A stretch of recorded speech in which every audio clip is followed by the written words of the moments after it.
आवाज ओवरड्राइव में आपका स्वागत है। मैं हूं कुमार संजय। आज हम आपको दिखाएंगे मर्सिडीज की नई ई क्लास लॉन्ग व्हील बेस का रिव्यू, हीरो की नई डेस्टिनी 125 की टेस्ट राइड, समय समय पर फ्यूल इंजन को साफ करवाना क्यों जरूरी, और हमारे ऑटो एक्सपर्ट टूरिज्म बताएंगे टाटा की टियागो, मारुति की स्लेरियो और हुंडई की ग्रैंड आई-10 में कौन सी कार लेनी चाहिए। उसके अंदर फीचर्स भी पूरे लोडेड हैं। It is a very pretty vehicle, बहुत बढ़िया आफ्टर सेल सर्विस है। लग्जरी सेडान सेगमेंट में मर्सिडीज जल्द ही अपनी ई क्लास का नया लॉन्ग व्हील बेस लेकर आने वाली है। इसमें क्या खासियत है, क्या फीचर्स दिए गए हैं, हम आपको बता रहे हैं लॉन्च से पहले इसकी पहली झलक।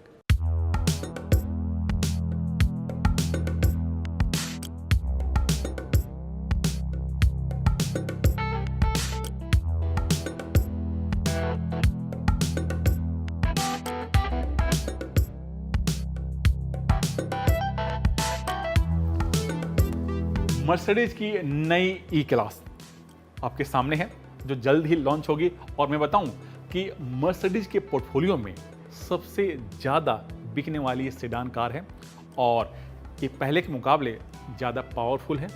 कई सारे नए टेक फीचर्स दिए गए हैं, साथ ही पहले से ज़्यादा ये कंफर्टेबल है। और दूसरी चीज़ कि जो मर्सिडीज की जो सुपर लग्जरी गाड़ी है मेबैक, उसमें से कई सारे फीचर्स इसमें इंकॉर्पोरेट किए गए हैं। तो कौन से फीचर्स हैं और इसमें क्या नया बदला गया है, आइए चलिए देखते हैं क्या करके।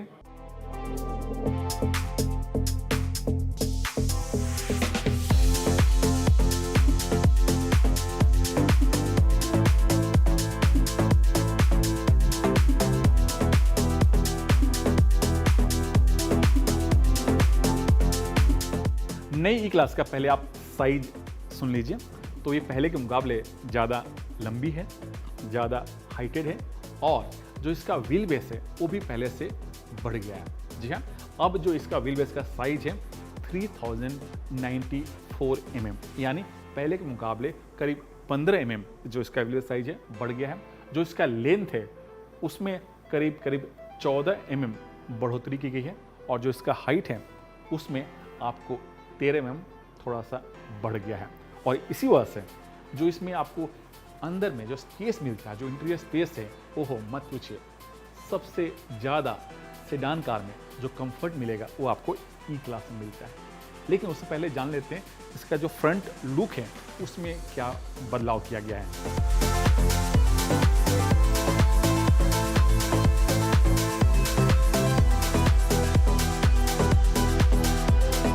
नई क्लास का जो फ्रंट का लुक है वो पहले से ज़्यादा स्लीक है और सोबर रखा गया है। आप गौर से देखें, जो इसका ग्रिल है यानी जो इसकी पहचान है पहले से पूरी तरह से चेंज कर दिया गया है। चेंज क्या है, तो अब इसमें जो स्टार लोगो है आपको हर जगह मिल जाएगा और बीच में आपको बड़ा सा आपको स्टार लोगो मिल जाएगा। पहले यहाँ पर डॉट हुआ करता था। दूसरी चीज़, जो इसका DRL है हेडलैम्प के ऊपर वो नया है और इसमें पावरफुल LED हेडलैम्प दिया गया है, जो सामने वाली गाड़ी की रोशनी के हिसाब से इसकी रोशनी कम या फिर ज़्यादा होती है। और दूसरी चीज़, ये आप सामने का जो लोअर ग्रिल देखेंगे, लोअर बम्पर देखेंगे, उसमें भी बदलाव किया गया और हर जगह आपको क्रोम का इस्तेमाल किया गया और यही इसकी खूबसूरती भी है। ये आप देख रहे हैं कि नया मर्सिडीज का ई क्लास का की है और काफ़ी डिटेलिंग से इसे डिज़ाइन किया गया खूबसूरती के साथ। और गाड़ी को आपको ऑन करना है, यहाँ प्रेस कीजिए और गाड़ी खुल जाता है। और जो इसके डोर के हैंडल हैं वो भी काफ़ी सीमलेस हैं और बॉडी के साथ मैच करके इसे डिज़ाइन किया गया और खुलते ही यहाँ पर एक लाइट भी जलता है। ये इसकी खूबसूरती है ई क्लास के। और आप गौर से देखें, जो इसका टायर का साइज है वो है 18 इंच का और इसमें आपको 5 स्पोक वाला अलॉय व्हील्स लगा हुआ है और जो टायर हैं वो हर रोड के हिसाब से इसके पैटर्न को डिज़ाइन किया गया है। दूसरी चीज़ मैं बताऊं, इसका जो पीछे का लुक है आप गौर से देखें। आप इसे जब आप देखेंगे तो यहाँ पर ये जो साइड ग्लास है ये मेबैक से लिया गया है। बस इसमें मेबैक का लोगो नहीं है, अदरवाइज अगर यहाँ पर लोगो लग जाएगा तो ये मेबैक की तरह दिखाई देगी। तो ये इसका साइड का प्रोफाइल है नई ई क्लास का।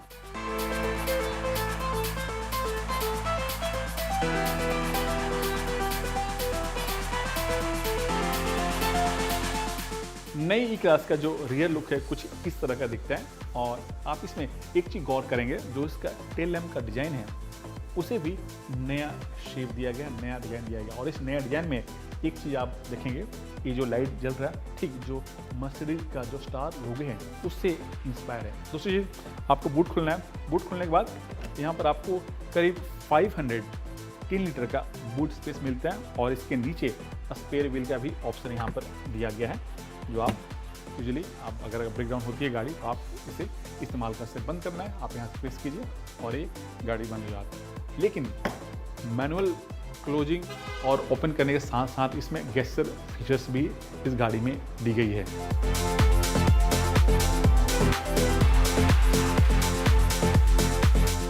ई क्लास सोफा ड्रिवन कार है, और मैं बताऊं जो इसके खरीदार हैं वो पीछे बैठना पसंद करते हैं। मैं जिस सीट पर बैठा हूँ इसी सीट पर जितने भी खरीदार हैं इसके उस पर बैठना पसंद करते हैं। और यहाँ पर फीचर्स क्या मिलता है इस नई ई क्लास लॉन्ग व्हील बेस में, तो मैं बताऊँ पहली चीज़ जो इसके सीट हैं काफ़ी कंफर्टेबल हैं, और ये अर्टिगो सीट हैं जो इसके फिट एंड फिनिश है, look like leather, feel like leather, smell like leather, लेकिन ये लेदर है नहीं, ये अर्टिगो लेदर है। ये मर्सिडीज का अपना एक यूनिक प्रोडक्ट है जो सीट है डिजाइन किया गया। और 2-3 चीज़ें मैं आपको खास चीज़ें बता रहा हूँ, जो इसमें स्पेस मिलता है वो काफ़ी ह्यूज है। जैसे आप देख सकते हैं मैं ऐसा बैठा हूँ और मैंने सीट को आगे कर रखा, और इतना ज़्यादा आप ऐसे करके पैर लंबा करके आप आराम से इसमें बैठकर सफ़र कर सकते हैं। और इसके जो सीट के कंट्रोल्स हैं वो यहाँ पर दिया गया है, और ये जो बटन्स हैं बटन्स में भी यूनिक फीचर्स हैं। मैं बताऊँ जो थाई सपोर्ट है यहाँ पर है, और इसके लिए बटन यहाँ पर दिया गया है। बटन हल्का सा टच करेंगे और ये थाई सपोर्ट अप जा रहा है, ये देख लीजिए। अंदर करना है, हल्का सा बटन प्रेस कीजिए और ये अंदर की तरफ जा रहा है। सीट को भी आप रिक्लाइन कर सकते हैं अपने कंफर्ट के हिसाब से, और जो हेडरेस्ट है उसको भी अप या फिर डाउन कर सकते हैं। और इसके लिए बटन यहाँ पर दिया गया, इसको अप करना है, अप जा रहा, मैं अप जा रहा हूँ, आप देख सकते हैं इस तरह इतना आप अप आ सकते हैं। पीछे जाना है तो आप इसको प्रेस कीजिए और पीछे ये सीट इस तरह से आप जा सकते हैं। दूसरी चीज़, इसमें 4 जोन क्लाइमेट कंट्रोल दिया गया है, यानी हर लोगों के लिए अलग अलग एसी के टेम्परेचर। दूसरी चीज़, इसमें 17 स्पीकर दिए गए, और जो उसके साउंड सिस्टम है ओहो मत पूछिए, 730 वाट का इसमें साउंड सिस्टम लगा हुआ। आप आराम से बैठ करके म्यूजिक का आनंद ले सकते हैं। और बड़ा सा यहाँ पर ड्यूल पैनोरामिक सनरूफ दिया गया, रियर के लिए अलग और फ्रंट के लिए अलग। लेकिन इसके फ्रंट सीट में क्या दिया गया, डैशबोर्ड में क्या फीचर्स दिए गए, आइए वो भी जान लेते हैं।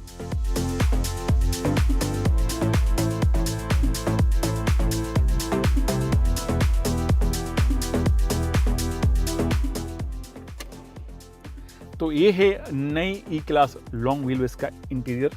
जी हाँ, driver display system, infotainment system, और ये है आपका पैसेंजर का इंफोटेनमेंट सिस्टम या स्क्रीन समझ लें जिसे आप ऑपरेट कर सकते हैं। और पहली बार नई ई क्लास में इतना बड़ा ह्यूज स्क्रीन इस्तेमाल किया गया, पहले इतना बड़ा स्क्रीन नहीं होता था ई क्लास में। दूसरी चीज़, इसमें हर चीज़ बारीकी से डिटेलिंग से इस पर काम किया गया। आप गौर से देखें, इस स्क्रीन के नीचे जो ये सेंट्रल कंसोल पैनल है, इसे भी यहाँ पर वुड का इस्तेमाल किया गया, जो काफ़ी फिनिशिंग है। और जो इसका इस्तेमाल मत पूछिए, हर चीज़ आप गौर से देखेंगे इस पर आपका दिल आ जाएगा। सीट आप देख रहे हैं, इस हेडरेस्ट के पीछे 2 स्पीकर लगे हैं जिससे आप म्यूजिक का आनंद ले सकते हैं। जो स्टीयरिंग व्हील है वो काफ़ी अच्छा है, और ये आराम से आप इसे कंफर्टेबल है। और ठीक इसके नीचे यहाँ पर आपका गियर दिया गया है। और इसमें एक चीज़ और आप गौर करेंगे, सामने यहाँ पर एक कैमरा दिया गया है जिससे आप फ़ोटो ले सकते हैं, वीडियो ले सकते हैं, जूम कॉल भी कर सकते हैं। और ये काफ़ी यूनिक फीचर्स हैं, और ये फीचर्स अभी तक किसी भी गाड़ी में मैंने तो नहीं देखा। तो ये काफ़ी एडवांस नया फीचर्स इसमें दिया गया। और मैं इंजन की बात बताऊं तो चलिए पहले खोल लेते हैं आपका बोनेट, फिर देखते हैं इसमें क्या इंजन दिया गया और कौन कौन से ऑप्शन मिलते हैं।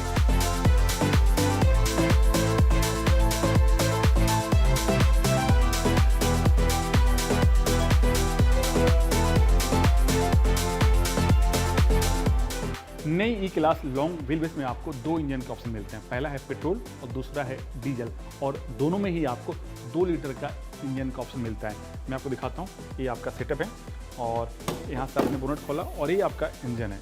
जो पेट्रोल इंजन है उसका जो पावर आउटपुट है 204 bhp, और इसमें ISG यानी इंटीग्रेटेड स्टार्टर जनरेटर टेक्नोलॉजी लगा हुआ है, जो आपको ज़रूरत पड़ने पर करीब 24 bhp एक्स्ट्रा आपको पावर जनरेट करता है। साथ ही जो डीजल इंजन है उसका जो पावर आउटपुट है वो है 194 bhp, और उसमें भी सेम ISG टेक्नोलॉजी इनबिल्ट किया गया, और दोनों ही इंजन आपका 9 स्पीड गियर के सहारे काम करते हैं। अब देखना होगा कि कंपनी इसकी कीमत कितनी लॉन्च करती है, किस प्राइस पर करती है, और उसका सीधा मुकाबला BMW की जो लॉन्ग व्हील बेस वाली 5 सीरीज है उससे है। तो ये थी मर्सिडीज की नई ई क्लास लॉन्ग व्हील बेस की पहली झलक। आप सिर्फ इंतजार है तो इसकी कीमत का। समय होगा छोटे से ब्रेक के बाद हम आपको दिखाएंगे हीरो की नई डेस्टिनी 125 की टेस्ट राइड। तो बने रहिए सीनमिसी आवाज़ के साथ।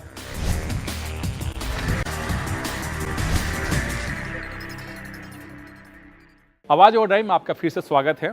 स्कूटर सेगमेंट काफ़ी तेज़ी से ग्रो कर रहा है, लेकिन हीरो मोटो थोड़ी सी पीछे है स्कूटर सेगमेंट में, और इसी को ध्यान में रख करके हीरो जल्द ही डेस्टिनी का 125cc लेकर आने वाली है। कैसी है स्कूटर, इसमें क्या फीचर्स दिए गए हैं, लॉन्च से पहले चलिए मेरे साथ इसकी टेस्ट राइड पर।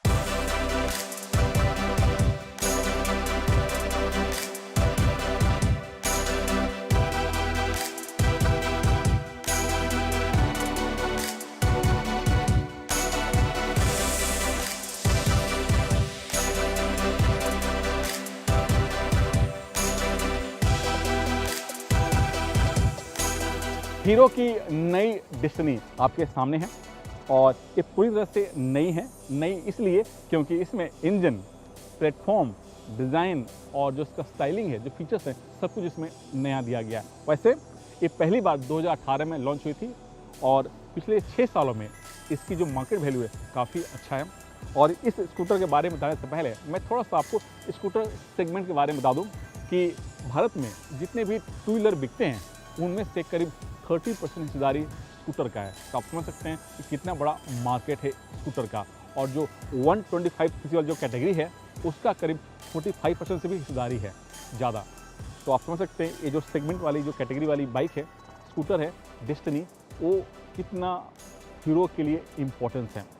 लुक और स्टाइल की बात करें तो जो नई डेस्टिनी है इसे थोड़ा सा रेट्रो क्लासिक लेकिन मॉडर्न स्टाइलिंग के साथ इसे लुक और इसकी जो डिज़ाइन है वो आपको देखने को मिल जाएगा। गौर से देखिए, जो इसका हेडलैम्प है एच शेप में आपको यहाँ पर DRL दिया गया है, और इसमें जितने भी लाइट्स लगे हैं सब में LED का इस्तेमाल किया गया। सिर्फ आपको टर्न इंडिकेटर है जो ब्लिंकर से उसको छोड़ दे तो। और यहाँ पर आप देखेंगे जो टर्न इंडिकेटर के जो शेप दिया गया है इसमें क्रोम के साथ साथ हल्का सा जो गोल्ड प्लेटिंग है वो यहाँ पर दिया गया है, जो इस सेगमेंट के किसी भी स्कूटर में आपको नहीं मिलता है। सामने टेलीस्कोपिक फोक दिया गया है और 12 इंच के इसमें टायर मिलते हैं, जबकि पहले इसमें 10 इंच के टायर मिलते थे। और इसमें डायमंड कट अलॉय व्हील दिया गया। और ठीक आप इस साइड देखेंगे जो इसका ब्रेक है, डिस्क ब्रेक यहाँ पर दिया गया है, और जो डिस्क ब्रेक का जो डायमीटर है वो करीब 190 mm है। और इसी वजह से जो इसकी ब्रेकिंग सिस्टम है वो भी काफ़ी अच्छा है। आप जो इसका स्टाइलिंग देखेंगे साइड से इस साइड से, आप जो इसका जितने भी बॉडी हैं उसमें आपको एक टेक्सचर लाइन मिल जाएंगे। चाहे आप ये देखिए यहाँ से एक लाइन जाता है, और यही जो लाइन है इस स्कूटर को थोड़ा सा निखार देता है। और जो इसका सीट है पहले से थोड़ा सा लंबा रखा गया है, और इसके जो कुशनिंग है वो काफ़ी बेहतर है। और इसका जो सीट का हाइट है करीब 270 mm है, यानी जो छोटे हाइट के लोग भी हैं वो भी इसे आसानी से चला सकते हैं। और आप गौर से देखें जो इसका लेग स्पेस है जो यहाँ पर, वो आराम से आप बैठ सकते हैं, और थोड़े बहुत जो छोटे सामान होते हैं आप यहाँ पर रख सकते हैं। डेस्टिनी का जो स्पीडोमीटर है पूरी तरह से डिजिटल है, और आपको जो भी इन्फॉर्मेशन चाहिए सब कुछ इसमें आपको डिस्प्ले होता है। साथ ही आप इसे फ़ोन को ब्लूटूथ के सहारे भी कनेक्ट कर सकते हैं, और turn by turn indicator, SMS, phone call आप यहाँ पर देख सकते हैं। जो इसके स्विच नॉब्स हैं वो काफ़ी सुंदर हैं, और इसे मॉडर्न टच दिया गया है, और इस तरह का पहली बार इस्तेमाल किया गया।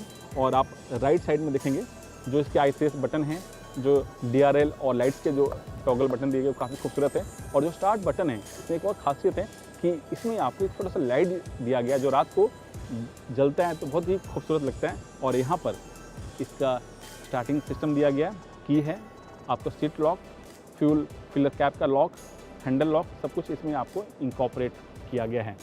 डेस्टिनी में एक और छोटा सा फीचर्स दिया गया, यहाँ पर आप देखें एक USB चार्जिंग का यहाँ पर सॉकेट दिया गया है, जो आप कुछ भी जो डिवाइस हैं, चाहे फ़ोन है चाहे दूसरे डिवाइस, आप यहाँ पर लगा के चार्ज कर सकते हैं। और यहाँ पे एक बड़ा सा बोतल होल्डर या कुछ भी सामान आप यहाँ रख सकते हैं। कुछ सामान यहाँ पर हैंग करना है, उसके लिए यहाँ पर भी आपको क्लिप दिया गया। इस तरह से कंपनी ने छोटे छोटे माइनर डिटेल्स को भी इसमें इनकॉर्पोरेट किया जो पहले नहीं हुआ करता था।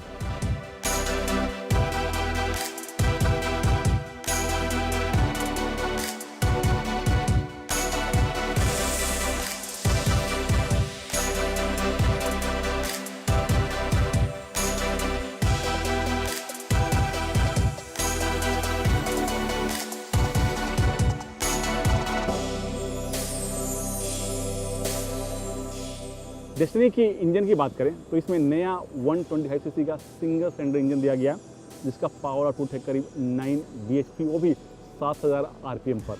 और ये जो इंजन है, जो इसका कूलिंग पावर है, जो टॉर्क है, वो भी काफ़ी बेहतर है। 2 लोग आराम से बैठ करके हिली एरिया में सफ़र कर सकते हैं। और कंपनी का कहना है कि इस इंजन में कई ऐसे नए टेक्नोलॉजी का इस्तेमाल किया गया है जो इस सेगमेंट के बाकी स्कूटर में नहीं है। जैसे जो रूटीन मेंटेनेंस के बाद जो हम एयर फिल्टर साफ करवाते हैं, चेंज करते हैं, उसके लिए हमें बॉडी पैनल को खोल करके करना पड़ता है, लेकिन इसमें ऐसा नहीं है। आप यहाँ से 2 स्क्रू खोलिए और इसको आराम से आप एयर फिल्टर चेंज कर सकते हैं। साथ ही आप गौर से देखें, जो इसका फुट पैक्स है वो मेटल की जगह आपको नायलॉन प्लास्टिक इस्तेमाल किया गया, जो काफ़ी रिजिड है और दिखने में आपको ये लगता है कि ये एल्यूमिनियम का बना हुआ, लेकिन ऐसा नहीं है। ये आपका जो प्लास्टिक है उसका इस्तेमाल किया गया ताकि इसमें रस्ट ना लगे, ताकि इसको आपको लाइट वेट हो जाए।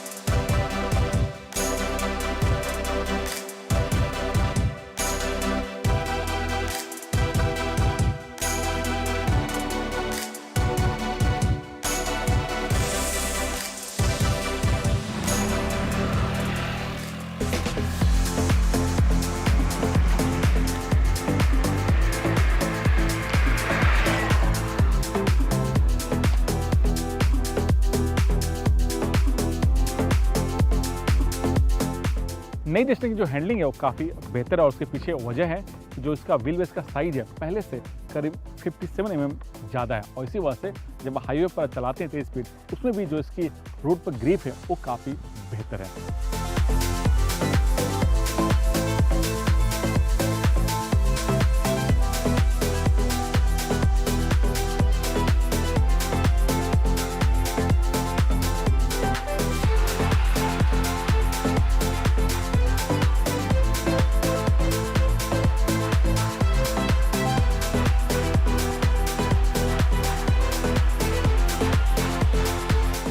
माइलेज की बात करें तो नई डेस्टिनी का जो माइलेज है, कंपनी का दावा है 59 किलोमीटर का, वो भी टेस्ट कंडीशन में। लेकिन जो मुझे माइलेज मिला है वो है करीब 40 से 42 के आसपास। लेकिन डिपेंड करता है कि आप स्कूटर को कैसे और किस रोड कंडीशन में चलाते हैं।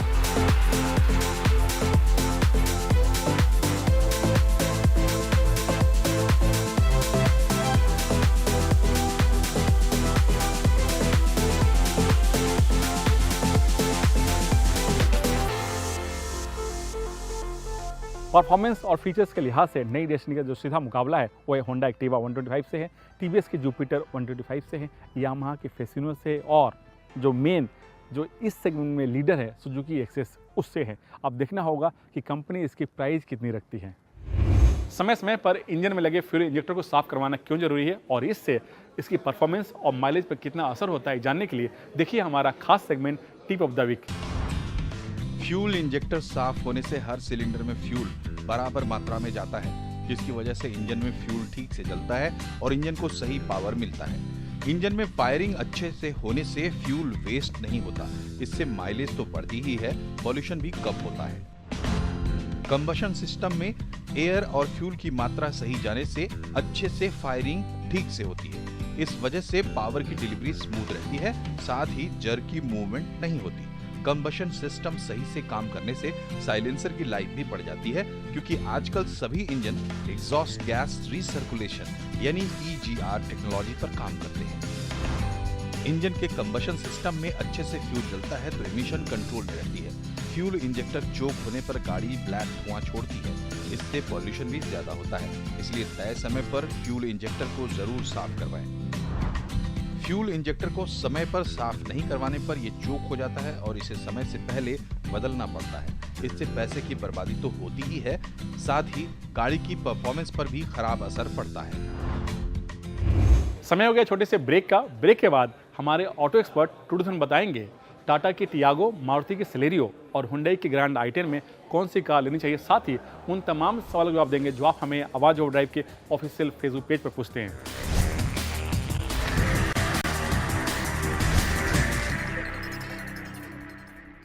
आवाज ओवरड्राइव में आपका फिर से स्वागत है। मैं हूं कुमार संजय। अब वक्त हो गया उन तमाम सवालों का जवाब देने का जो आप हमें आवाज ओवरड्राइव के ऑफिशियल फेसबुक पेज पर पूछते हैं। और जवाब देने के लिए हमेशा की तरह हमारे साथ मौजूद हैं हमारे ऑटो एक्सपर्ट टूडू धवन जी। टूडू जी, स्वागत है आपका CNBC आवाज में। जो पहला सवाल है वो धवल का है। ये जानना चाहते हैं कि टाटा की टियागो, मारुति की सेलेरियो और हुंडई की ग्रैंड i10 में कौन सी कार लेनी चाहिए। टूडू जी, आपकी क्या राय है। धवल जी, बेस्ट वैल्यू फॉर मनी है Hyundai की i10 ग्रैंड। उसके अंदर फीचर्स भी पूरे लोडेड हैं। It is a very pretty vehicle, बहुत बढ़िया आफ्टर सेल सर्विस है, कॉस्ट टू ओनरशिप बहुत अच्छी है, एंड रेजिड्यूल वैल्यू जब आप बेचना चाहेंगे this is one of the best and maximum. और 1.2 लीटर इंजन 83 bhp निकालता है, 17 किलोमीटर का फ्यूल एवरेज का दावा है, सारे स्पोर्ट सेफ्टी फीचर साथ में मिलेंगे।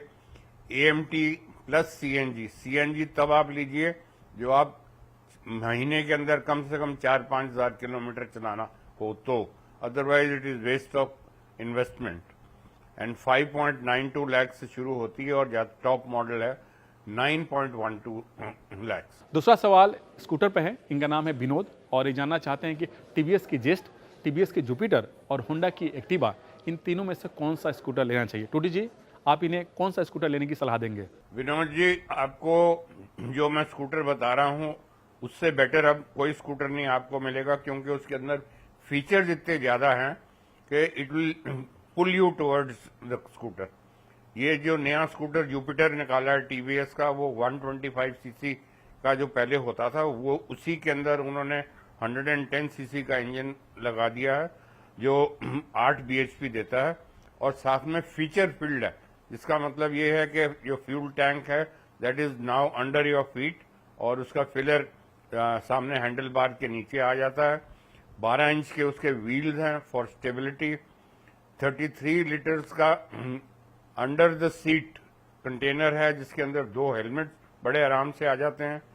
हाइब्रिड है जिसके अंदर आपको साइलेंट सेल्फ स्टार्टर है। इसका मतलब है जब आप रेड लाइट पे खड़े हैं तो इंजन कट ऑफ हो जाएगा और वो एकदम आराम से स्टार्ट होगा, जिससे आपको पता भी नहीं लगेगा। And that same motor will work जब आप एक्सेलरेट ज्यादा करेंगे तो it will give you more power also. So 45 उसका एवरेज है 1 लीटर के अंदर। प्राइस उसकी शुरू होती है 73,000 से जाती है 87,000 तक। And this is a very very unique scooter full of features. तो उम्मीद करते हैं आपके सभी सवालों के जवाब मिल गए होंगे। इसी तरह आप हमें ऑटो से जुड़े तमाम सवाल हमारे आवाज ओवरड्राइव के ऑफिशियल फेसबुक पेज पर पूछते रहिए। टाइम टू से गुड बाय। अगले हफ्ते हम आपसे फिर से मिलेंगे कुछ नए स्टोरी, कुछ नए रिव्यू के साथ। तब तक देखते रहिए CNBC आवाज। धन्यवाद, नमस्कार।